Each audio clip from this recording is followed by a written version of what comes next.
Soomaaliya xooga dalka adinkana guuleysta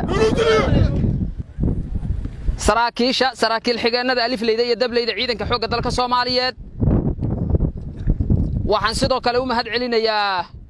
wasiirka gaashaandhigga iyo guud ahaan waftiga qiimaha badan ee halkan socdo hogaamada taliska guud iyo taliyihii guutada iyo guud ahaan saraakiisha kale awalan intaan hadalkayga gelin waxaan leeyahay dhammaan geesiyaashii qaranka Soomaaliyeed ciidanka xooga dalka Soomaaliyeed saaxiibadiinii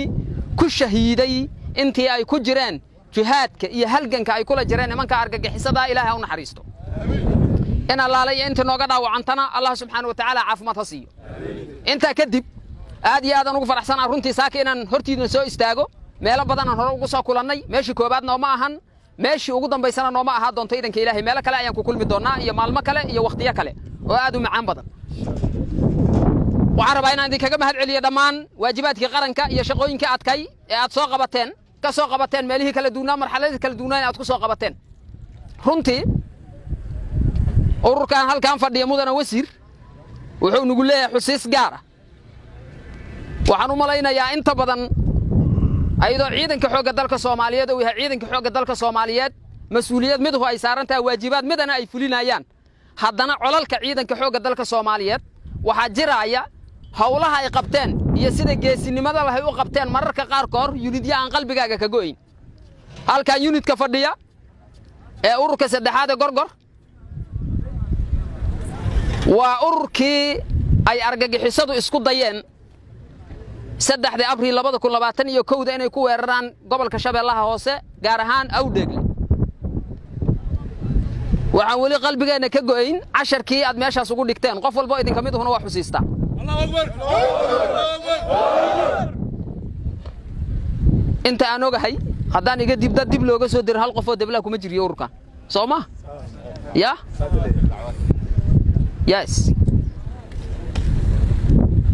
qaranka Soomaaliyeed marka taas waxay idin tusaysaa xubin kasta ee ciidanka xooga dalka Soomaaliyeed kamida daruufo kasta ha jiraano marxalado kasta ha jiraano laakiin qarankaagu mar kasta iyo meel kasta kuma moogo mid ka dhintayna madaxda qaranka iyo mas'uuliyiinta kala duwan qalbiyadoona iyo qalbiyadeenna ayuu baaqi ku ahaa doonyaa mid ka noolna idanka Ilaahay mar walba wuxuu noqon doonyaa mid kuwa ku qoran qalbiyadeenna mar walbana aan xusiisano ummadda Soomaaliyeedna guud ahaan iyo shacbiga Soomaaliyeedna qalbiyadooda ay ku qoran tihiin waxaad haysaan abaal idin kaga haya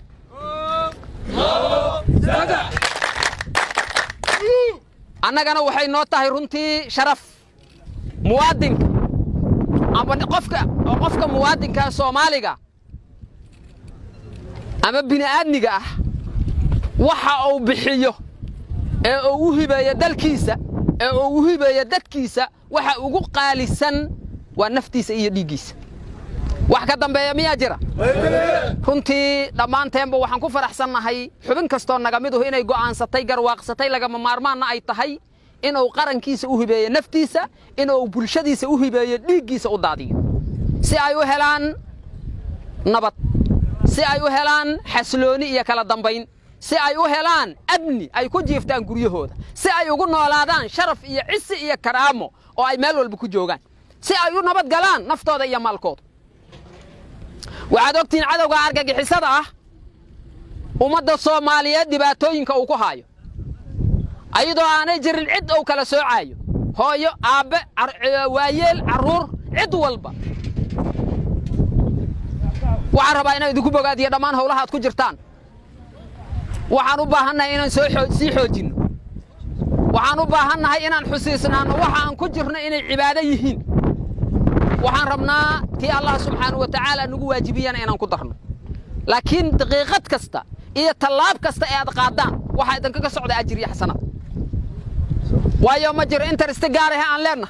ma jirto ujeedo gaar ah iyo dan gaar ah aan u socono waxaan u socono waa badbaadinta qarankeena waxaan u socono waa badbaadinta bulshadeena waxaan u socono waa ilaalinta sharafka iyo karaamada muwaadiniinteena Soomaaliyeed waxaan u socono waa in hooyooyinkeen iyo walaalaheen iyo aabbayaasheen saaxiibada ay nabad ku jiiftaan waa in xurriyad ku joogan taas ayaan u soconaa habeen iyo maalin taas ayaan uga soo fogaanay qoysaskeennii carruurteennii iyo guryaheennii taas ayaan u soo galnay hawdka oo aan u dooranay oonka iyo gaajada iyo haraadka dadiswaay aad u lugaynayseen masaafo ka badan 200 oo kiiloomitir inta dhimanna idanka ilaahay markaan gaari helnana waa raacaynaa haddaan weynana waa lugaynaynaa si aan u xaqeejino amniga muwaadiniinta Soomaaliyeed si aan u xaqeejino xasiloonida iyo kala dambeynta dalkeena iyo dadkeena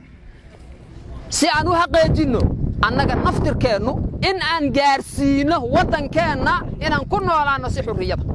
oo halkaan qofka laga fasaxo baritam haddaan halkaan joogno si tartiiba baska halkaan socdo oo iyo raaco gurigiisa ku tagiyo haddana baska kale ka soo raaco oo xiradiisa ciidanka ku yimaad taas inaan suurta gelina ayaa naga la rabaa haddaan kaana taas suurta gelin nolosha aan ku noolnahay wax micnaa nooma samaynayso macna ma noo samaynaysa no waana ogtihiin fulanimadooda waa ogtihiin wax kasta isku dayeen waxay idinku dhufteen baawur qaraxya waxay idinku dhufteen dad qaraxya waxay idinku dhufteen wax kasta maxay ku bedeleen ya kuwaad haysataan adinkoo haysatina uga adkaateen Soomaha